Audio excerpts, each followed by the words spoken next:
If you're trying to get a hold of Doc Dwayne Brown, man, don't say it for him, man. So, yeah, hold on, man. Yo, you got it. His IG is Doc.Brown11. Doc.Brown11 on Instagram, man. Well, Doc, I'm gonna need you to learn your Instagram handle. Hey, man, I just got that one, man. I'm learning. Welcome to the Parallel Legacies podcast, where I'm just one of four dudes, and I got three of my closest friends with me. I got Doc Brown. Hey. I got Mitch. What's going on? I got S. Dot. What's going on, y'all? Hey, man, it's another beautiful, beautiful day. And, you know, I'm not going to have a full big intro. We're going to get right to it, man. So, you know, we was having a conversation, and I thought this would be a really good show for us to do, man, because we've been real heavy the last couple shows, man. So I'm trying to go a little bit lighter. And I want to talk about the movies that raised us, right? So, you know, it's the Christmas season and everything, and the holiday season for those who don't celebrate Christmas. And there are quite a few movies that generally we can count on seeing around this time of year, man. I'm not gonna get my list up first. I'm gonna pass it on to you fellas, man. So come on with it, man. The movies that raised y'all, man. Let's go with it. All right. I guess I'll go on. First, New Jack City. Oh, he done pulled out the DVD. This man brought props, man. Scarface, number 2. Classic. Friday, number 3. Boys in the Hood, which I don't have my copy out, so forgive me for that. Right. And lastly, I had. Oh, those were the 5, right? Yeah. I think Life was another one you said, right? Oh, and Life. And Life. Man, that's so unfair. You done pulled out props and stuff. I ain't got no props. And then I'm mad he still got a DVD player. Hey, man. I bought these before, you know, everybody was streaming, but anyway. I got to go to some honorable mentions. Usual Suspects. Oh, man. Gotta have it.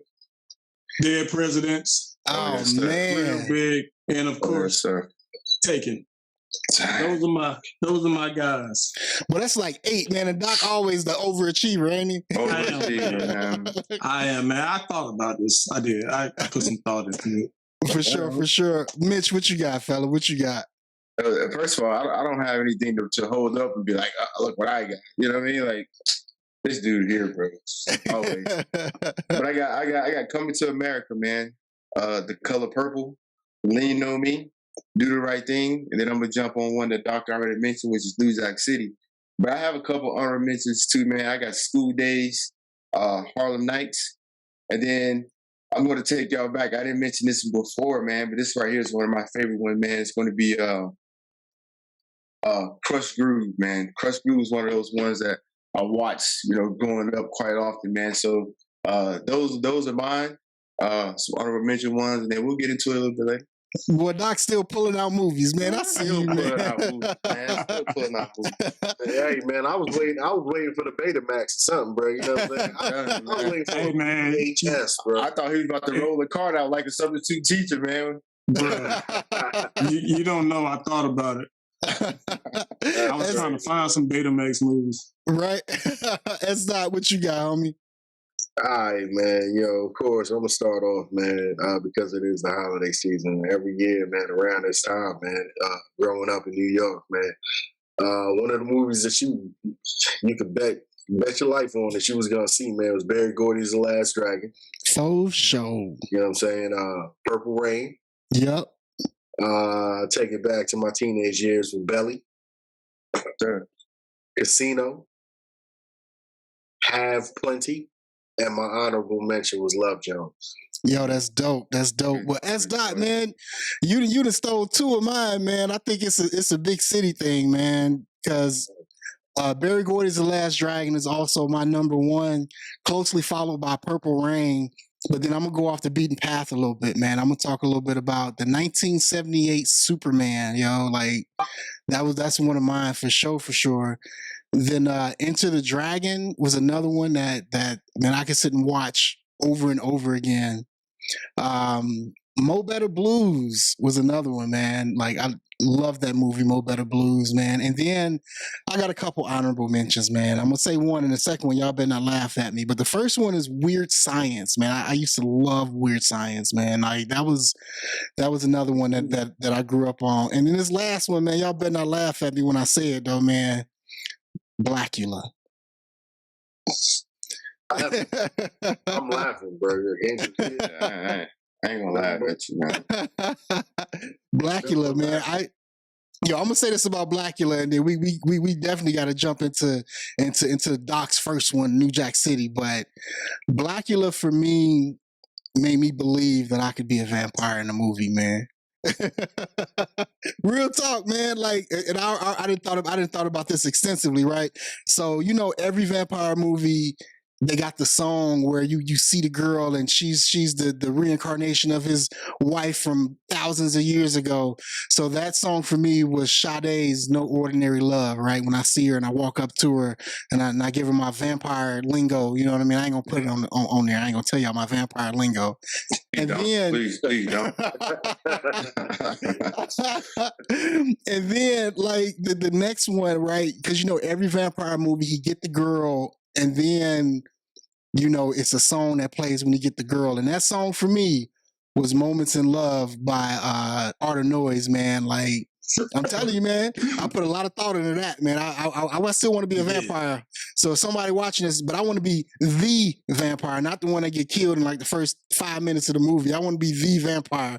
But that's enough about that, man. That's enough about that. I know y'all gonna tease me about it later, but it's okay. So Doc, bro. Let's talk about that New Jack City, man. That New Jack City, man. I remember that one growing up, man. Let's talk about that one, Doc. New Jack City, of course, wasn't the first hardcore movie that I've seen, but it stuck with me as a kid, just growing up, seeing how the crack epidemic actually ruined a lot of cities, man. However, that movie depicted real life to me. It was real to me. It was like, that is what the drug game looks like. So right. That was one of the reasons why I just felt like New Jack City had to be on this list. Man, I will say, man, I not to age myself too much, but I do remember a lot of the 80s, man. And honestly, we in Chicago, man, we missed a lot of the heavy, hard-hitting crack epidemic. We didn't get hit as hard as I would say New York and LA until Jeff Fort and Larry Hoover got locked up. You know what I mean? Then it just poured in, and it was crazy at that point. But yeah, man, for sure with New Jack City, man, like that's it depicted a lot of realism, man. Fellas, what y'all think? New Jack City was one of mine as well, man. And, I kind of agree with Doc. It was one of the movies for me that depicted a lot of realism. But for me, it was more of the Nino Brown type character. Growing up in my neighborhood, man, and Nino Brown was whoever, and he had the whole neighborhood afraid of him. The whole neighborhood was shook. No one wanted to call the cops on this guy or say anything like that, man. But New Jack City was one of those things where they were destined, and they were willing to take this guy down. And I believe, when you have that, type of environment, and when you have people that's willing to rid your neighborhood of your city of, major cocaine dealers or crack dealers at the time, I believe that's why I kind of like New Jack City so much. That's why it was one of my favorite movies, man, because, we lived in New Jack City from. I mean, that was it for us. Right. As Doc, you got it from NY, man. Like, tell me from your perspective what New Jack City was from you growing up. It's just, we talk about the crack epidemic, man. It's like I saw it. I was on the tail end of it. Right. You know what I'm saying? Because, I'm an 83 baby, you know what I mean? But I remember what what Brownsville looks like, what East New York looked like, what what the Bronx looked like, what the trains looked like back then. I mean, good God, man. You know what I'm saying? It was just, I remember seeing, you know what I'm saying, crack vials and the tops and everything everywhere, man. So it was just like, wow, you know what I mean? And then to see that movie, it was like, oh, it's because of this. You know, but then to see, right, on the flip side of why it was so dope, man, how you can see, you know, a crew of brothers, you know what I'm saying, and a sister, you know what I'm saying, get together and like, yo, we gonna take it over. We not answering to nobody. We gonna take this whole joint over, and we gonna be the men. You know what I'm saying? Right. Which is what, you know, which is what stuck with me. So that's what made New Jack City dope. Yeah, and you did see him go from. I mean, he wasn't just big time. They showed how they grew to be what the Cash Money Brothers. I think that was their CMB. We got. Yeah, right. That was big, man. You know, just to see that. Yo, crazy, man. But as terrible as that was back in the day, man, it, in my opinion, man, like we have to pay homage to people who, man, I did a whole mix, man. Y'all know I'm a for real DJ, and I did a whole mix paying homage to the quote unquote underbelly of society, man, because a lot of the people that was in the underbelly, when they saw somebody with something positive, they was like, nah, young blood, get away from this. You know what I'm saying? Go out and do something positive, man. That's all of the reason why I joined the Air Force, man, because I had one of the G's on the block, like, man, what you doing out here, man? You know what I'm saying? But that's a story for another day. But we gotta kind of move. I want to move into a movie I'm sure we all can quote from start to finish. Coming to America. Come on, fellas. What y'all got for that Coming to America? I am so happy to be here. No, man, love you too. Coming to America is just a comedic genius classic, man. I mean, Eddie Murphy, Arsenio Hall, they just did their thing on that movie, man. I mean, I don't think there's anybody that that likes movies don't like this movie, man. This movie is just it's perfect. You know what I mean? It's one of those things where you're laughing from start to finish, man. And it's just one of those movies that even though you know exactly what's going to happen in the movie, like you said, you can quote it from start to finish. You will watch it every time that it's on TV. You know what I mean? Yep. It is what it is, man, because it is a it is a ageless classic. No doubt. Absolutely, man. Like that movie. I gotta kick a little dirt though. Just a little bit, man. They should have left it there. That's my opinion. Yeah, they should have left it there. I agree with you. Yeah, I really don't care about this generation they Coming to America because it was garbage.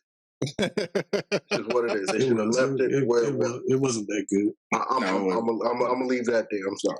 But I guess I'm the odd man out, man, because I like, just for nostalgia's purpose, I liked it, man. It wasn't. I mean, of course, it wasn't the original, man, but it had its own merits to it, man. You know what I mean? It's always hard to top an original. You know what I mean? Like you can't say I'm going to make Coming to America and it's been this classic for so long, and then you do it again, or and it's like, dang, man, it's not going to match up. I mean, just think about it, man. Space Jam. Let's talk about it.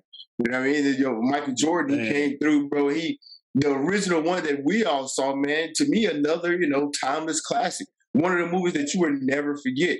Then it's remade for this generation, and you had LeBron James in it.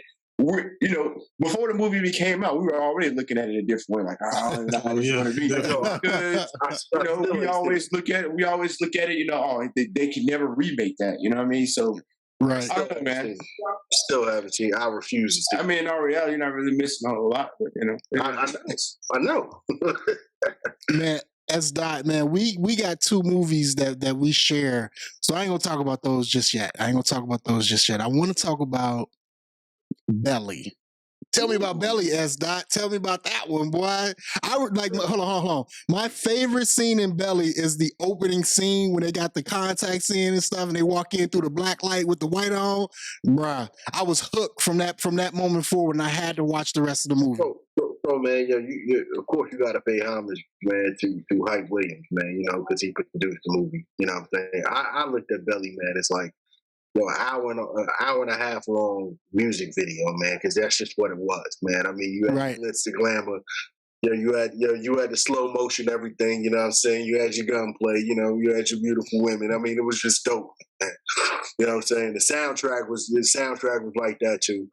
But I just remember, man, 16 years old, going to the city. You know what I'm saying? Me and my best friend, man, and we went probably like the 4:00 show, bro. We ain't leave there till like 10.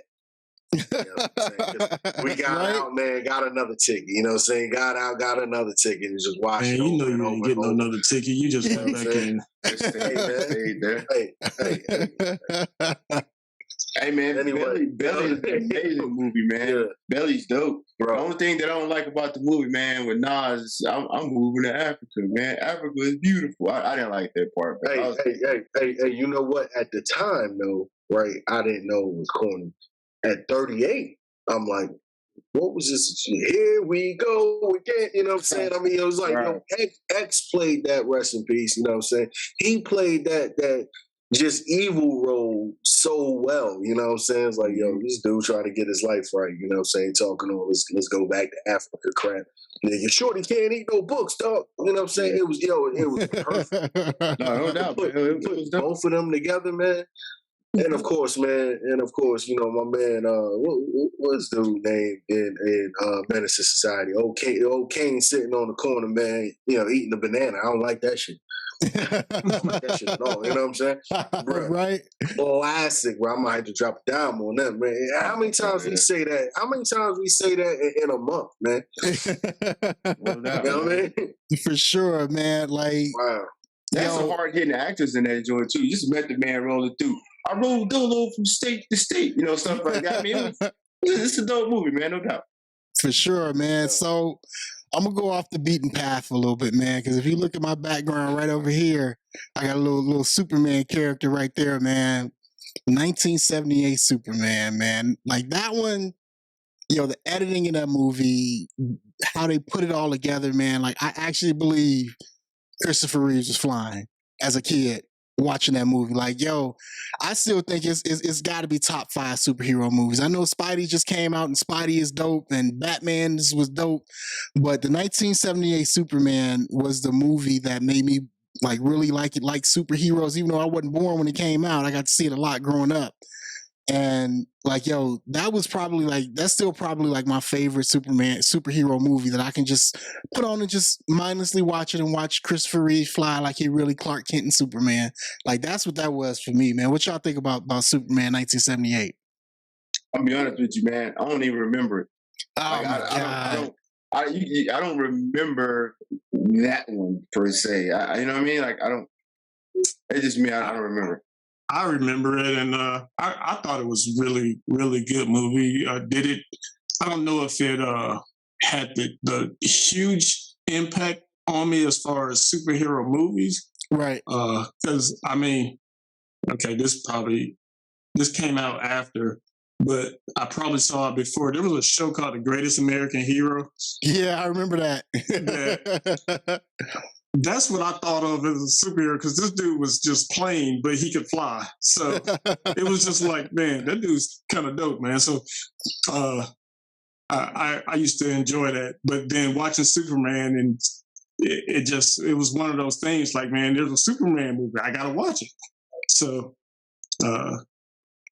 definitely enjoyed it. I thought it was a good movie. I remember bits and pieces from it, man. I mean, I really can't. I don't have full recollection. I know I did watch it. Yeah, I'm pretty sure I watched it too. I just don't remember it. Man, y'all gotta take time to watch the 19 and then remember the era it was in. Like it's cheesy. Yeah. It's cheesy now. I'll admit it. It is absolutely cheesy now. But put yourself in the mindset of a director in 1978 trying to make this movie make us believe that this person can actually fly and is doing what he's doing. I'm telling you, man, it'll change your life. Really noted. I'm gonna have to check it out. Yo, but this next movie I want to talk about, fellas. This next one I want to talk about. I'm gonna say this line, and I know y'all gonna know exactly what movie it is. Say hello. And that's all I'm gonna say. My little friend. My little friend. Yes. Sharod. I think that was Sharod's, right? That's Doc right there. That's what's up, man. All the way. No doubt. I mean, Doc came with the props and everything. Right. Who doesn't want to be Tony? I mean, I don't know what else to say. I'm really waiting on him to pull out a M16, Joe. I know. With a 203 on the bottom. Yeah, right. That's what I'm waiting. The ultimate prop. You know what I mean? Right. I ain't no killer, but don't push me, man. I hear you, man. I could go get it. No. Yo, yeah. Again, that's another one of those movies, man, that put me like now. You know, we see all the errors in the movie and whatever else, man. But if you put yourself in the mindset of the early 1980s and watch that movie and the direction of the movie and how well it was shot for the time period, bro, instant classic just based off that. But nerd fact, did y'all know that was a remake? Yeah, I did. It was absolutely a remake, man. And I'm like, yo, like, really? But the first one, from what I hear, wasn't as good. I've never seen the original, though. Yeah. It's not even close. Yeah, they probably went ahead and burnt like all the masters to the original. And it was like, come on. Yo, hey, I agree with you, man. Scarface is one of those movies that was ahead of its time, man. I mean, even now, people take parts of Scarface and put it into, you know, current movies. I mean, we just talked about Belly. The scene in Belly came from Scarface. You know, when they came in, what's his name, Oxy's crib or whatever with the chick. It was all Scarface, man. And you know, I think people are still trying to take parts of Scarface and input them into today's movie because it was just that great of a movie, man. Huge impact.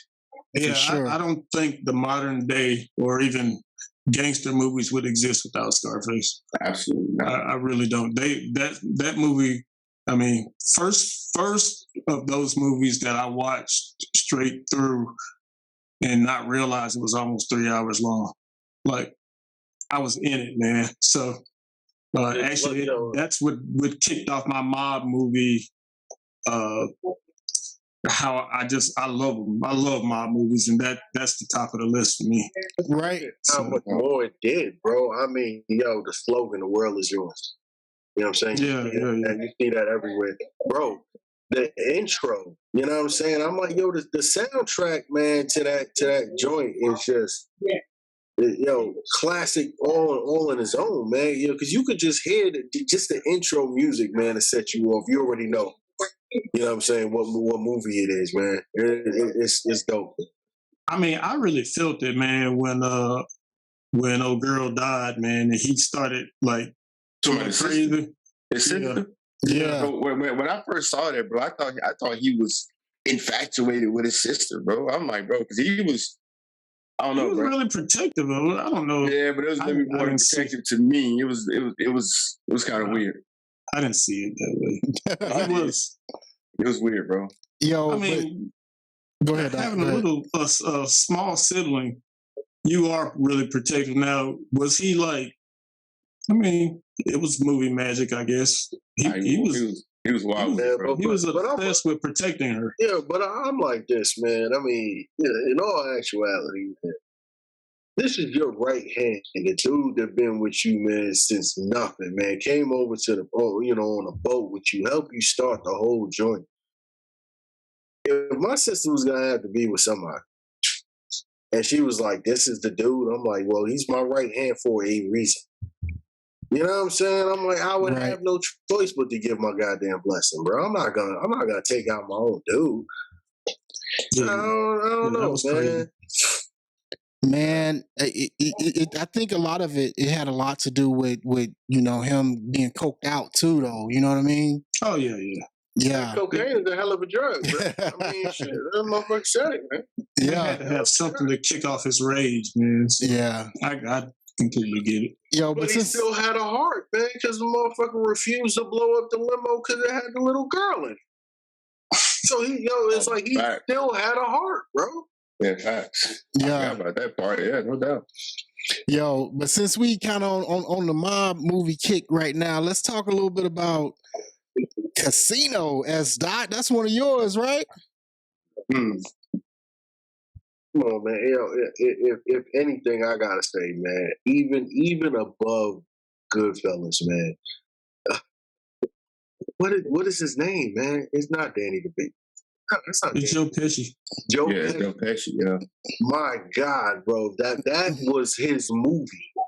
You know what I'm saying? I was Right. like, man, just that scene, man, when he went into the casino, man, with the other mobsters trying to rob him and stuff. You know what I'm saying? He'll get over. No, I'm not over there anymore. I'm over here. Oh, you over there? Yeah, I'm over here now. You know what I'm saying? Yeah, take it easy. Okay, no, you can leave that. Yeah, I'm over here. I was like, you know what I'm saying? This dude is like 4'11". Ran the whole joint, man. Casino's a classic. Just the opening scene, man. Come on, man. The opening scene, bro, perfect. Start to finish, man. That movie was great.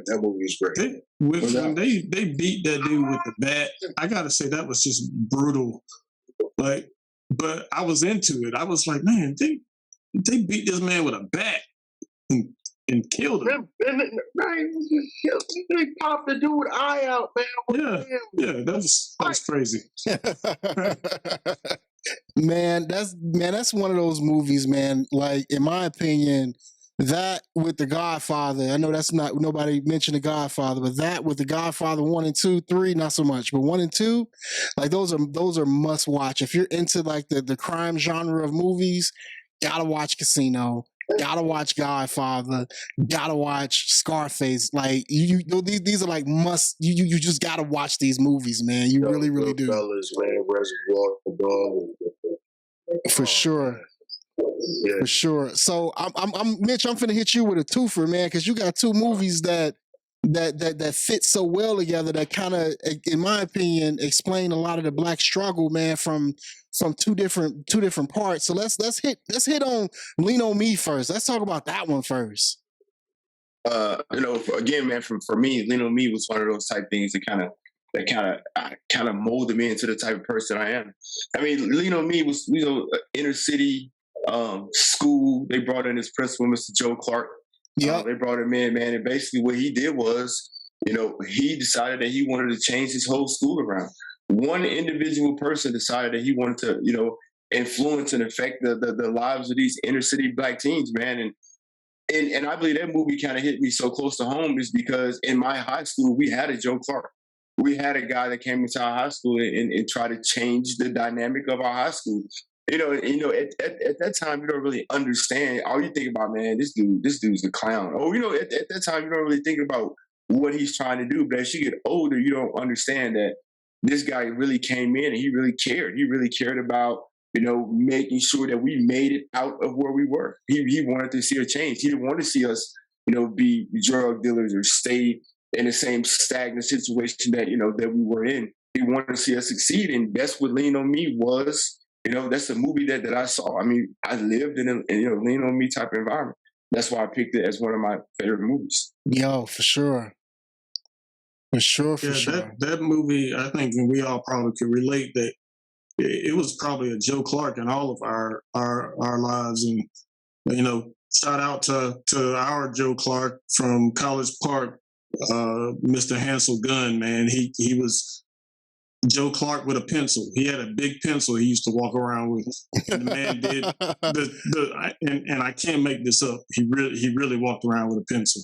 And he was that guy. He was Joe Clark. So definitely shout out to him. And man, just reiterate everything that Mitch just said. He embodied those things. So, man, I had my English teacher, junior year of high school, Miss Greer, right? Bro, I wasn't necessarily doing what I was supposed to in high school, man. Let's just call it what it is. And I'm cutting class, sitting right outside of her class. And she walked out the class just angry at me, boy. Like, when I say angry, boy, how you gonna be sitting out the class and you supposed to be in class, you just sitting out in front of the class? You know what? You ain't gonna be ish anyway. And turned around and walked back in the classroom and slammed the door. I was like, oh. And like for years, man, I harbored this anger, like, I made some of myself. But now that I'm a little bit older, man, I think that she saw so much in me that she hated to see it be wasted away, right? And not only that, she had to separate her emotions from it, because at that time in Chicago, bro, no less than 800 murders from 99 to 90, from 95 to 99, and kids at our school getting killed what it would seem like every day, man. So, Ms. Greer, if you're watching, I appreciate you, man, because I'm a better man for it, man. But I think we all had one of those teachers in our upbringing that absolutely made a difference in our lives, man. Man, shout out to one of my flight chiefs, man, when I was in Turkey, man, Dana Peel, who actually went to Eastside. You know what I'm saying? So I remember sitting on the desk watching the movie with him, man, and he was like, "Yeah, man, I went to high school." I was like, "Damn, man, like, you smoke crack, don't you?" You know what I'm saying? and I would always tease him behind it, man. I mean, he wasn't there during the Joe Clark era, man, but he was like, "Yeah, Eastside High was definitely crazy like that, man." But yeah, you're right, man. I mean, that's just a dope movie. It's a great movie, man. For sure. So I'm gonna hit you with the two for Mitch. Let's talk about that Do the Right Thing, that Spike Lee joint. Do the Right Thing. Hey, so Do the Right Thing is another movie for me that I felt it was ahead of its time, only because of the topics that it hit on in the movie. And it was kind of a lighthearted movie, where he tried to make it a lighthearted movie, but hit on topics such as racism and police brutality. To me, I think Do the Right Thing is one of those things that had to be shown, and Spike Lee brought it to life in this film, man, and it kind of showed what Black communities really go through. And that movie is still relevant to this day. I mean, you can watch that movie and still relate to the things that are going on right now, George Floyd's and all of that, man. So I think that's why it's one of my favorite movies. Again, if that movie's on TV, my kids are around, we sit around and we watch, movies like that, because it's very influential. And Spike Lee did his thing with that movie. Yeah, I 100% agree. I mean, that police brutality scene was probably one of those things that, I mean, I'm not shocked by much, but I definitely looked at it like, man, these things are starting to happen. You didn't see it in the movies as much. Mm-hmm. I think back to movies from way back, like Cornbread Earl and Me, which they had a big, riot and police brutality scene in that, and it was not nearly as impactful as Do the Right Thing. Even now, I don't know of very many police brutality scenes that actually depicted that and made you stop and like, whoa, like what's going on? And I think it's the way they killed Radio Raheem. That was terrible. They shouldn't have did that, man, like that over some batters. Man, but what's crazy about classic movies like that, man, is the fact that they're still relevant for us today. And I know we're trying to stay real light on this one, but it's like that movie is still relevant right now today in 2021, right? Do the Right Thing was what, 90, 91, something like that? Yeah. Bro, I think it might have been earlier than that, man. Might have been earlier, yeah. Like 87, 88, bro. Which 1989. Bro, which reinforces the point even more. Like 30 years later, we still dealing with the same foolishness, man. I saw you trying to get in there, fella. Oh, man, it's just, anything, man, Spike Lee put out, man, especially early on, man. I mean, that's for me, it touches home because it was home, you know what I'm saying? That's my family's neighborhood, you know what I'm saying? Clinton Hill, Brooklyn, you know what I mean? Right. Claremont, you know what I'm saying? Fort Greene, all that, you know what I'm saying? Even down to, Spike Lee lived in that neighborhood. Had his own brownstone, had his 40 acres and a mule, store, across the street from Brooklyn Tech. You know what I'm saying? So it was just like all these movies coming out and, just knowing that, we walk in the same block, you know what I'm saying? It always just hit home, man. You know what I mean? That's really all that was, man. Yo, for sure. Great, all right, Doc, I'm finna hit you with a two for now, right? I'm finna come with two of yours, Doc. Let's talk a little bit about Friday. Man, from start to finish, bro, that's one of the movies. But go ahead and take it, Doc Brown. Hey, man, you took the words right out of my mouth. That was just simply it, man, from start to finish. It was just one of those movies, man, when you hear the Al Green come on, In the beginning of that movie, you like, yeah, this is gonna be a good one.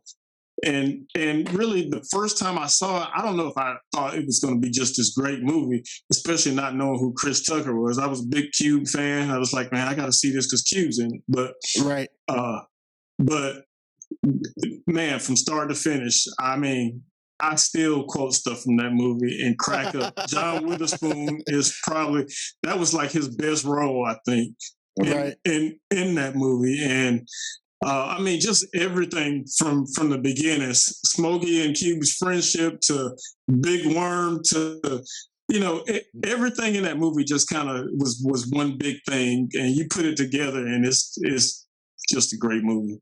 Definitely a classic. Every character, man, just fed off each other well, man. Yeah. He's like, wow. But there was no wasted time, man. It was like, man, every start to finish of that movie, and it was lessons in it. You know what I'm saying? Right. It was yeah, man. That's a dope pick, man. Definitely a dope pick. Man, I remember one of the first times that I ever got high watching Friday, and y'all remember the scene when he's sitting at the table, Nia Long come to the house, and the dog started whimpering. Oh yeah. Bro, I I fell out laughing at that part because you always hearing stuff like, man, what was that? What was that over there? Be paranoid and everything else, man. Like, just the depiction of life in LA, you know what I mean? I thought gotta be one of the best movies ever made. Gotta be. Cult classic for sure, 120%. Yeah. No doubt. That's a great pick, Doc. So I'm gonna throw another one of mine out there, fellas. One of mine that got me interested in martial arts growing up, you know what I'm saying? Getting out there thinking I'm Bruce Lee. What? You know what I'm saying? Into the Dragon, man. What y'all know about that one, fellas? Like, I got it on DVD, I got it on Blu-ray, I got it on my iPad, I got it on everything. Like, that's probably the greatest martial arts movie, in my opinion, of all time. Into the Dragon. That's another one of them. Man, I feel old, man. That's another movie from 78. It is. And with Enter the Dragon, I mean, you can't really. First of all, Bruce Lee, say no more. I mean, it is Bruce Lee. Right. But we growing up, you're exactly right, man. We imitated the sounds Bruce Lee made. Right. We wanted to do the martial arts, but we were never anywhere close to that. Right. It's just super quick, man. But even down to man, these movies are melding together. But was that the one with Kareem in it? No, that was Game of Death. That's Chinese Connection. No, that's Game of Death. No, that's Game of Death. Game of Death. Yeah, you right. Uh-huh. So never mind. I was going to talk about the footprint in the chest, but we'll go on away from that. But yeah, great movie. I gotta say, man, that's when even his Bruce Lee's foresight, man, and trying to introduce other martial artists, from Black exploitation movies, case in point, Black Belt Jones, you know what I'm saying? That was like his first major role, man. Right. And one of the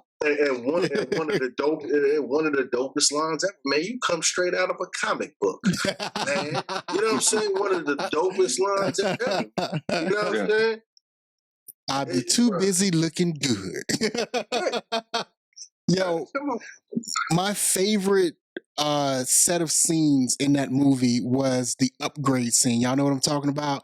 When Bruce get down there and whoop one dude, take his sticks, then whoop another dude, take his bow staff, then whoop another dude, and then the classic nunchuck sequence. Like, I'm still playing with nunchucks today, trying to replicate that. You know what I'm saying? Like, just dope. But Doc, I said I was gonna hit you with a twofer, man, but I forgot to hit you with the second of the twofer. I'm ready. Yo, they don't know, don't show, or don't care about what happened in the hood. Boys in the Hood, man, like that one, man, bro. Like I felt Boys in the Hood, man. Like Who didn't, man? Like, who didn't? Yeah. I mean, you talk about a movie with a lot of lessons in it, and at that time frame, we were, and I think we all lived in this era of being told that we would never make it past the age of 18, and we'd all be dead or in jail. And looking at that movie, man, it definitely was the depiction of what we thought life was. I mean, even down to the simple things that he was away from he was with his mom and his dad lived somewhere else, and he had to go to his dad, go live with his dad because his mom couldn't handle him. And, right. All the things that they put into that movie that really showed real life, man. Even the small scenes of where they went to when they went to find a dead body, and y'all want to see a dead body? It was kind of like, man, I think I was walking somewhere and experienced that in real life, like, so it was, I just love that movie from top to bottom, man. Good. Great movie. I think it opened up the aperture a little bit too, man, in retrospect to the relationships, man, or the co-parenting back then, right? Because I mean, I don't want to get too heavy here, man, but the fact that she trusted this man that she bore a child for, enough to be like, yeah, you got him. Yeah. And she knew, I mean, even today, 2021, man, there's a handful of women that do that. Right. Nope, I'm gonna do this, mom. This is me. No, you got a father. Or another classic line. Or did you think we made them ourselves? So, right. I always thought that was a dope aspect of the movie, man. Hey, but before we jump into another movie, man, that movie did have a lot of lessons, man. And I think the one that stick out to me the most, man, was Ricky's character. And the reason why I say that is because he was a star athlete, right? He was a star athlete on the football field. He was one of those kids that thought he was going to make it out of the hood because he was a star athlete. But the problem was his grades wasn't there. He wasn't able to do that. To me, that Ricky is still relevant right now today. Absolutely. You have a lot of kids that star athletes and that want to go out and be, this next collegiate athlete, moving on to the NFL, but they never make it out because they just don't have the academic grades to get there. One of those, I love watching that movie because it really shows the realism of the hood. You know what I mean? It shows you that it doesn't matter how great you may think you are, as an athlete. If you're not making the grades in school, then you might as well hang it up. And that's why he was, his next step was going to the military and all these other things that he was trying to get out. And I believe, that part of the movie, you can't overlook it. You just can't overlook that part of it because it was one of those scenes that really stood out to me. And Boys in the Hood, great movie, man. For sure. And just to further, your point, push your point, man, when they got that letter in the mail, that he had passed, it was just like, man, that was a heartbreaker, bro. Like, no doubt. Bro, I think that part hit us all in the chest. Like, it was like, oh man, he made it. Oh, yeah. Right. But S. Dot, man, you got one on here, man. I like to consider myself a movie buff, but you got one on here, man. I don't know nothing about, man. Talk to me about Half Plenty, man. What's that one about? And funny, man. It's a love story, man. I mean, it's definitely one of those joints, man, where you can snuggle up, man, with the significant other, man, and definitely enjoy yourself. But just regular dude down on his luck, man, trying to figure out his way, man. He's a writer, by trade.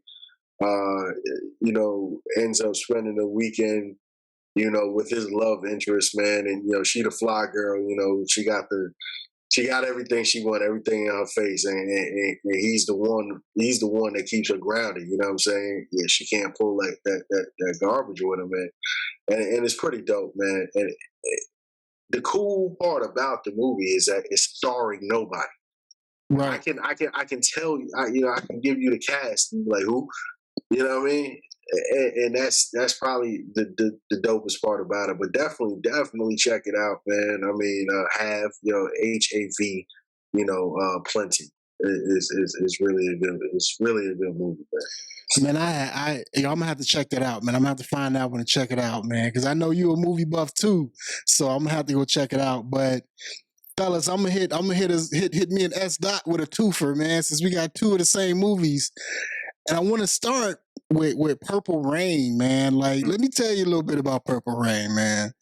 So as a kid, when I tell you, I used to watch Purple Rain like so much because I thought Prince was so dope with his instrumentation, man. Like that dude could play everything, right?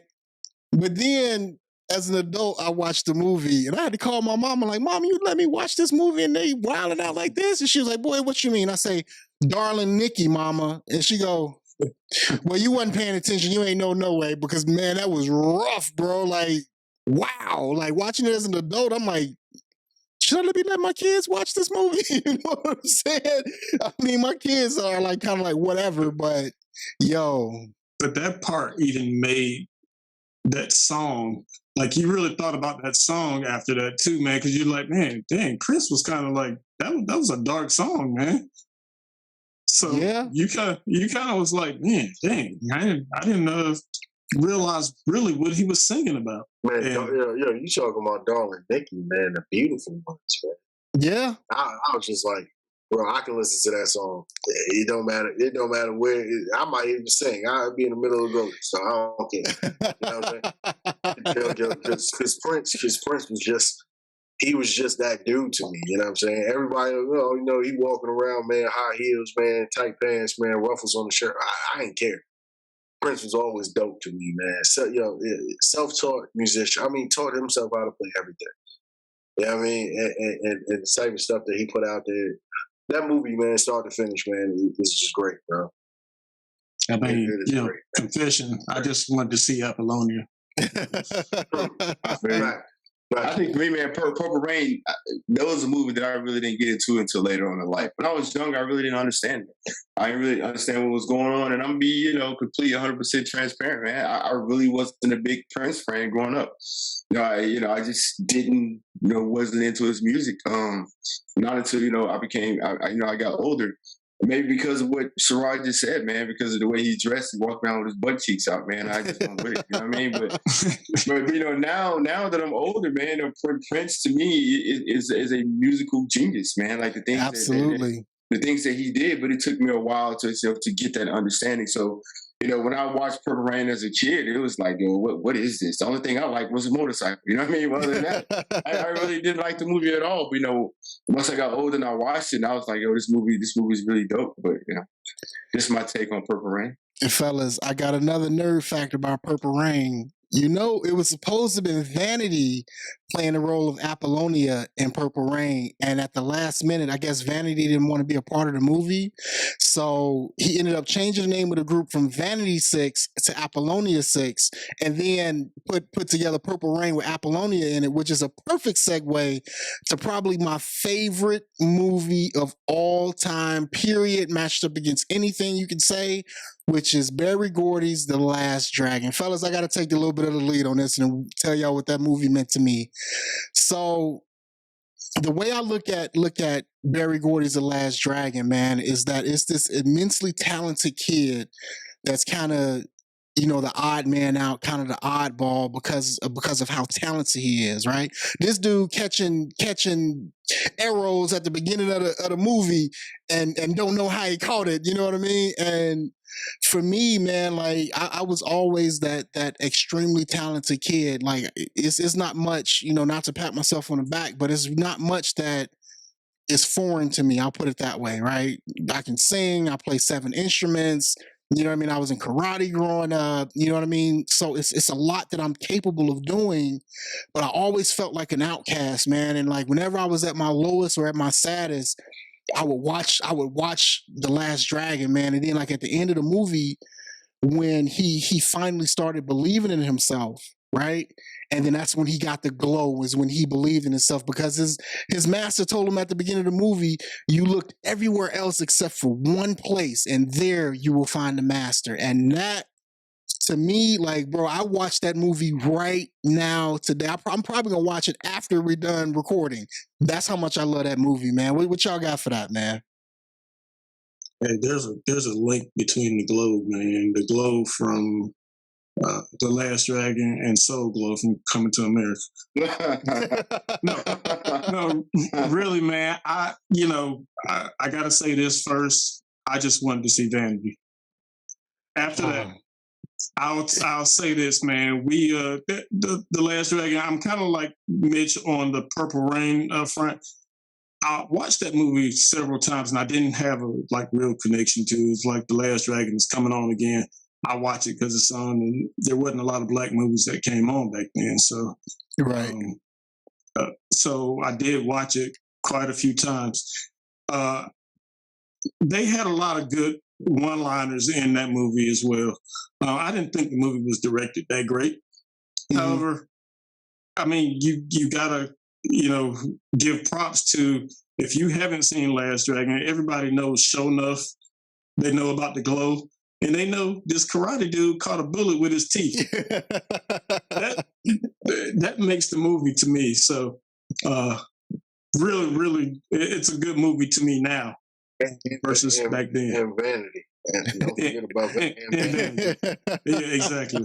I mean, she was kidnapped and most of, bro. Her hair never lost its luster. Her hair was never out of place, bro. The whole movie. Catches bullets with his teeth. Not only that, bro. It had the little dude, man, from Conan in it. You know what I'm saying? Kicking the crap out of everybody. Yeah, I mean, hands down, bro. Top 5 fight scenes ever. Right. When he fought that big dude, bro. You know what I'm saying? Yeah. He's like 3 feet even. They sit out there dropping everybody, but that joint was, and I keep harping on soundtracks. The soundtrack for nerds only. You know what I'm saying? Was dope. Okay. I'm a nerd, bro. I was gonna say, man, we'll give you that, man. Because when you reach that upper level, bro, your mind, body, and soul will be one. Man. I'm just gotta be. Y'all know, man. Gotta be one. Hey, it takes hard work, and it's a way of life. It's a sacrifice. It's probably important that we don't break this nerd chain right here. Hey man, what we always say about Sharod and Eric, man. They both soft. That's what we going with. That's how you gonna do it. I'm just playing, man. It's a good movie, man.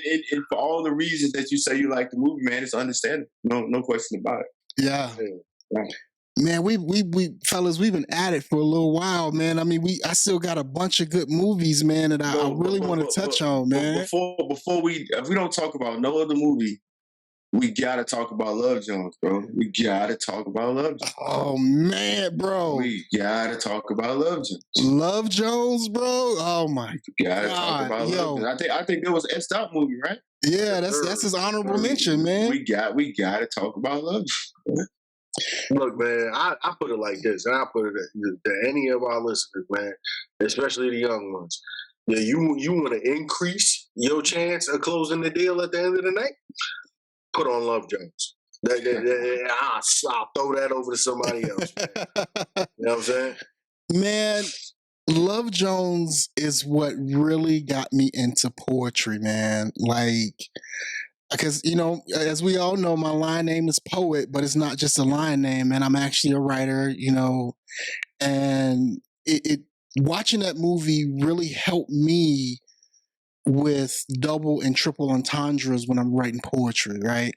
Because I can say one thing, but you can take that one thing I didn't say it 2 and 3 different ways, but it all kind of mean the same thing, or it can mean something totally different depending on who listening to it, right? And my wifey, when we were dating, right, I told her, yeah, I'm a poet, I write a little bit, yada, yada, yada. So she challenged me to write something for her. And I did. And that helped me close the deal, fellas. I'm trying to tell you, boy, if y'all know how to write, man, I love poetry, man, because I used to be in trouble all the time as a kid, man. I was always doing something stupid. You know what I'm saying? So no TV, no video games. You can't go outside because, it was important for us to go outside growing up. But they never took away my pen and paper from me, man. And I used to sit up in my room and just write and write and write. Like I got like a stack of poems like that my wife got in a manila folder, and she was like, "Yo, you need to put this in a book." And I'm like, "Man, I ain't putting it in a book." But bruh, Love Jones was that movie for me. And then that ain't even talking about the story, man. That's just talking about the poetry, which, if you really pay attention to the movie, was a small part of the movie. Right. Like, the story was more so about Nia Long and Lawrence Tate, man. And shoot, we didn't mention him twice in here, didn't we? Yeah, no doubt. Yo, Lawrence Tate was on fire back in the day, man. Or Lorenz, if that's the way it's properly pronounced. Lorenz Tate, man, bro. But Love Jones, man, classic, instant classic, beautiful love story. I would love Jones somebody before I hit him with the Notebook. I feel that, man. I think that's a great pick, man, by Sharod, man. That was one of the movies I didn't really think about till he brought it up. But Darius Love Hall, I think at some point every man wanted to be him, man. As far as the Renaissance part of it, like the dude was in the music, like you said, he was in the poetry. The dude rode a motorcycle. Like everybody wanted to be that dude, minus the hairstyle. No one wanted to push the hair to the back. But other than that, man, the dude had it. Had it all, and it kind of make you, if you wasn't in a relationship at the time, if you watched Love Jones, it made you want to be in a relationship. Like it was the perfect fitting of a love story, man. And Love Jones, like you said, it's instant classic, man. Timeless movie that you can watch right now, and it's still relevant to this day. Absolutely. Soundtrack, man. The soundtrack is amazing, bro. Yeah. It's not, you sure you ain't supposed to be the DJ, man?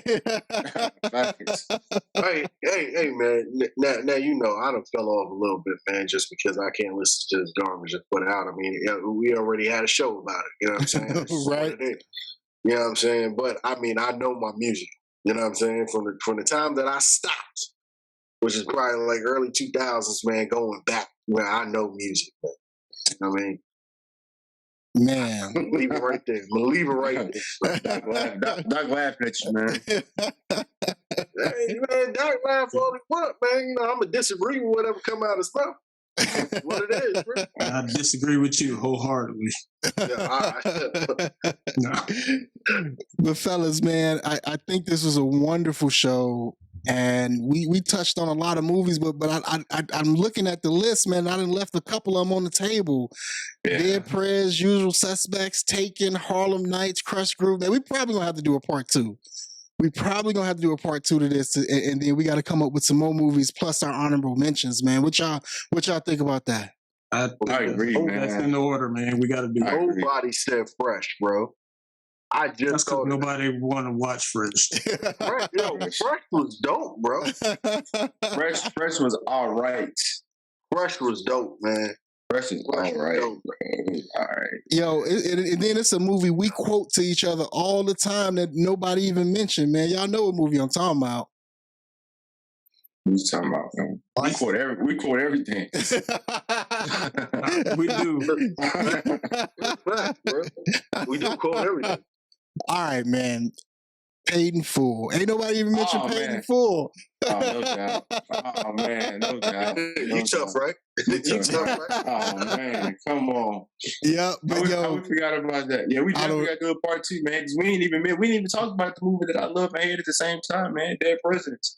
We got to talk about Dead it, man. Presidents. Yeah.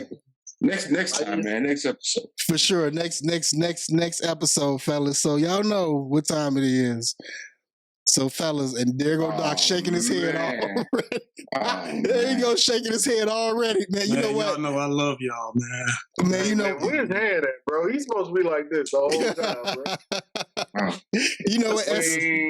That's because you got a 12-inch screen, man. What you should have did was go on the back of one of them DVDs, bro. I should have thought about that, man. Hold up lights like that, bro.